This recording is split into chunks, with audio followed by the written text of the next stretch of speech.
Conciencia. No olvides usar siempre la mascarilla al salir de casa. ELEC Austro, generamos conciencia. Fin de publicidad en la W. Veracidad a toda prueba. La hora clave en 90.1. Son las 7 de la mañana y 45 minutos. Activamos también nuestras redes sociales para transmitir la siguiente entrevista, la cual la tendremos con la doctora Ana Belén Cordero, quien es analista y nos ha acompañado en otras ocasiones y curiosamente, o coincidencialmente, mejor dicho, la última vez que tuvimos la oportunidad de conversar con la doctora, hablábamos de lo que aún era un proyecto, el de ley humanitaria. Hoy la misma ha entrado en vigencia, pero ¿qué nos dice en torno al ámbito de la educación superior? Con ella lo analizaremos en esta jornada y desde luego en el tramo final de la hora clave. Muy buenos días, doctora, gracias por acompañarnos. Hola Juan Fernando, buenos días, muchas gracias por la invitación. Sí, justamente la vez pasada que estuve aquí, la entrevista se basaba en un proyecto de ley, hoy es una ley vigente desde el 22 de junio y justamente en el tema concreto que quiero topar o que quiero analizar es el impacto de esta ley en el sector de la educación superior. Todas las leyes se deben interpretar en un contexto histórico, político, financiero. Y esta ley viene en un momento en que la situación financiera de la Universidad Ecuatoriana se ha visto bastante golpeada. Las universidades, conforme reciben fondos, se clasifican en públicas, 100% públicas, cofinanciadas, es decir, las que reciben rentas netamente del Estado por concepto de becas, y las autofinanciadas que se financian netamente por ingresos de los estudiantes. Entonces, en ese escenario, el Estado ecuatoriano nos ha venido adeudando a las universidades cofinanciadas desde el mes de diciembre, más o menos, en el caso de la Universidad Católica de Cuenca, alrededor de $2,5 millones por concepto de becas. Las universidades cofinanciadas en el país somos 8, en la ciudad de Cuenca hay 3, y justamente fue hasta el 24 de junio que al menos por la Universidad Politécnica Salesiana y la Universidad Católica de Cuenca recibimos el pago. Y abro comillas, recibimos el pago porque el pago fue hecho mediante bonos. Usted conocerá también que algunos municipios que el Estado ecuatoriano les adeudaba dinero fueron pagados mediante bonos. Y abro las comillas porque puede ser que legalmente el Ministerio de Finanzas se haya puesto al día con sus obligaciones. Sin embargo, ese dinero todavía no es materializable económicamente o financieramente o en términos liquidez para que las universidades podamos pagar a proveedores, sueldos, IES y demás. Entonces, con ese escenario, sumado al escenario de que el Estado ecuatoriano, además, a todas las universidades, nos adeuda por devolución de IVA. Acuérdese que nosotros somos no solo agentes de retención, sino que también estamos exentos. Sin embargo, pagamos IVA a proveedores y luego solicitamos una devolución. Esa devolución desde el año 2014 no se nos ha hecho. Entonces, con este escenario de incumplimientos de pago, viene esta ley para apoyar, en este caso, al sector estudiantil. El artículo 3, concretamente, de esta ley habla de este descuento que deberán hacerse en centros infantiles, escuelas, colegios, y en un último momento, y explicaré después por qué, se incluyó al sector universitario. Si usted revisa las actas de debate en la Asamblea Nacional, el texto no ingresó con el tema de las universidades. Ese fue un tema que ingresó a último momento, fue introducido por el asambleísta Esteban Albornoz y algunos otros asambleístas más. Y justamente parece un texto, o de hecho es un texto redactado para la educación media e intermedia. Primero porque habla de pensiones. La pensión es un concepto que existe en la educación media e intermedia. En la universitaria existe el derecho, la matrícula, el arancel. Ese es el primer punto. El segundo punto es porque habla de que los representantes de los estudiantes hayan perdido el empleo. En el sector universitario los estudiantes son mayores de edad, son bachilleres, se representan a sí mismos. Solo aplicaría en el caso en que el estudiante como tal pierda su empleo o vea mermados sus ingresos. Entonces, en ese caso, podría hacerse una aplicación directa de la ley. Nosotros, las universidades en general, estamos a la espera del reglamento que debería salir hasta el 22 de julio, donde explique, aclare o interprete este artículo 3, tomando en consideración el escenario financiero que ya vivimos las universidades del país. ¿De cuánto es el porcentaje que se pudiera aplicar y que contempla el artículo 3 de la Ley de Apoyo Humanitario para aquellos que requieran este tipo de apoyo, subvención, ayuda? Es hasta un 25%, dice la ley. Pero, si yo aplico el 1, ¿estaré cumpliendo ya?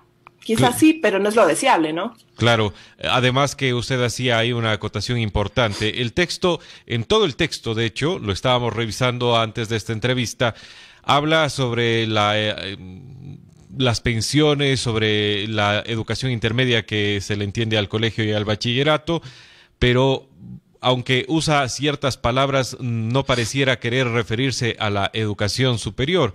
¿Qué sucede si el estudiante de la educación superior, es decir, el universitario, requiere este tipo de ayudas, pero él no es el que trabaja ni paga de manera directa esta pensión o cumple con el pago de alguna manera? No lo llamemos pensión porque no es el término correcto en lo universitario, sino aún depende de sus papás. ¿Le va a servir de algo esta ley? Por ahora, como le decía Juan Fernando, nosotros estamos esperando la interpretación del artículo de la ley, perdón, a través del reglamento, para que justamente explique esta situación, por ejemplo, como la que usted acaba de mencionar, donde los estudiantes dependen financieramente de sus padres, de algún tío, algún abuelo, justamente para aclarar esta situación y también dar algún rango, porque una cosa es hacer un descuento de un 5%, otra cosa es hacer de un 25%, y usted comprenderá que si uno como institución o como empresa, uno aminora sus ingresos con descuentos, uno tiene que aminorar o disminuir sus gastos, y eso nos llevaría a tener que disminuir nómina o disminuir calidad, y eso no es lo que se quiere.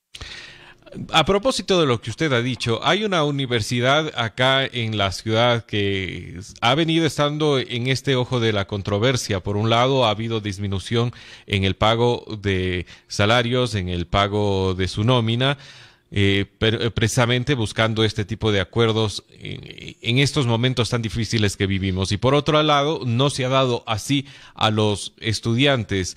Los estudiantes pueden ahora con esta ley reclamar y quizás buscar que se aplique un descuento, dado que también se está haciendo un descuento en sus pagos.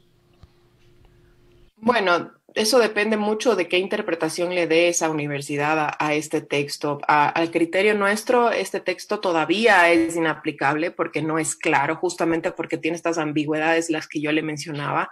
Pero claro, es lógico que si se reducen los ingresos, podrían reducirse si se reducen los egresos, los gastos, podrían reducirse los ingresos también, en cierta medida, ¿no? Tampoco todo es matemática pura, 2 más 2. Ahora, también hay otro tema adicional en este texto, Juan Fernando, habla de justamente los estudiantes a los que no se llegue a un acuerdo de pago, me parece que es casi el penúltimo párrafo. Dice, a los que no se llegue a un acuerdo de pago en los últimos 6 meses, el Estado ecuatoriano garantizará un cupo en la oferta pública. Me pregunto yo, dada la situación financiera de la universidad pública, y me refiero financiera por las transferencias que hace el Estado a la universidad, ¿podrá entonces el Estado garantizar toda esa oferta particular o privada impaga para que sea insertada en la universidad pública? Yo lo veo bastante complicado.